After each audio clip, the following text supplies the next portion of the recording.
And now with the introduction of fentanyl, that they're cutting heroin with fentanyl, and the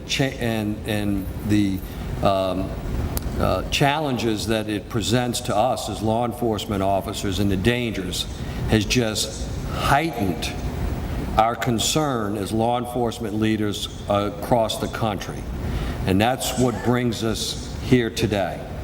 I was providing a training on opioid overdose recognition and reversal through the use of naloxone, or what's commonly known as Narcan, to the Jefferson Parish Sheriff's Office through the Gulf Coast high-intensity drug trafficking area. Ladies and gentlemen, the only reason I'm going through this exercise, because this is about concern for your safety, first and foremost. That is the thing that keeps me up at night more than anything else, is that we want to go home to our families. This is a challenge, this is a danger that's presented to us that I beg of you to listen closely today to the information. Around half of the officers raised their hand when I asked them if anyone had ever encountered an opioid-related overdose in the course of their duties. More than around half of those individuals had also responded that they thought that they were the first person on the scene. And your life may very much depend on what you're going to hear today and your ability to react. And a lot of you have gone through the leadership training and have heard about the OODA principle of observe, orient, decide, act. Well, that principle may very well save your life.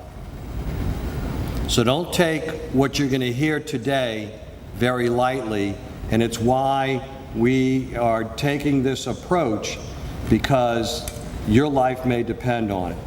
It's not just the individual that suffers from the addiction that's laying on the ground.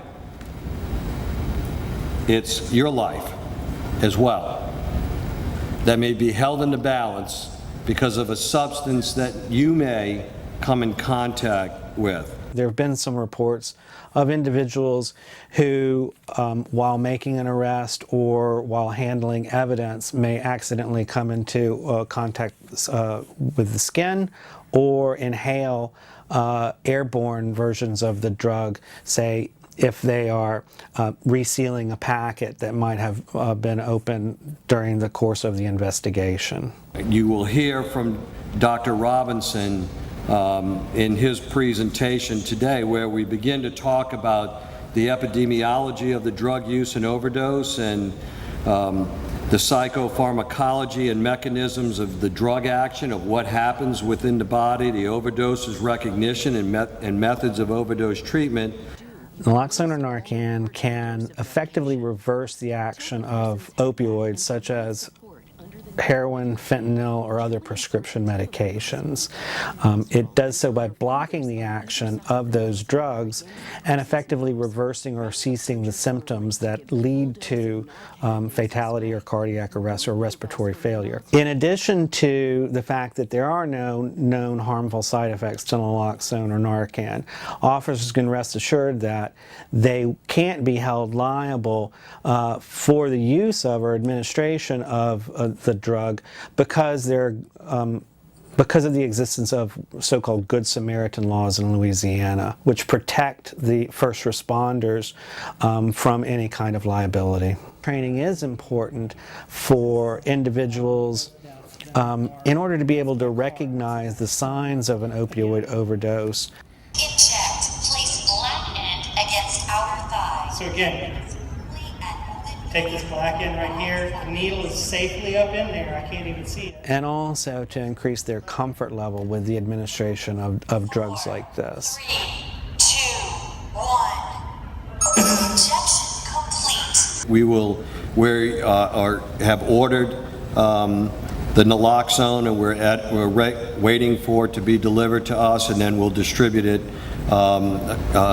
once we receive it to the respective individuals that have gone through this training. This is a drug that's actually now available not just to police officers, but to those friends and family and individuals who are using heroin on a regular basis. So there is now, in Orleans Parish at least, a standing order to allow the dispensation by pharmacies of naloxone without a prescription.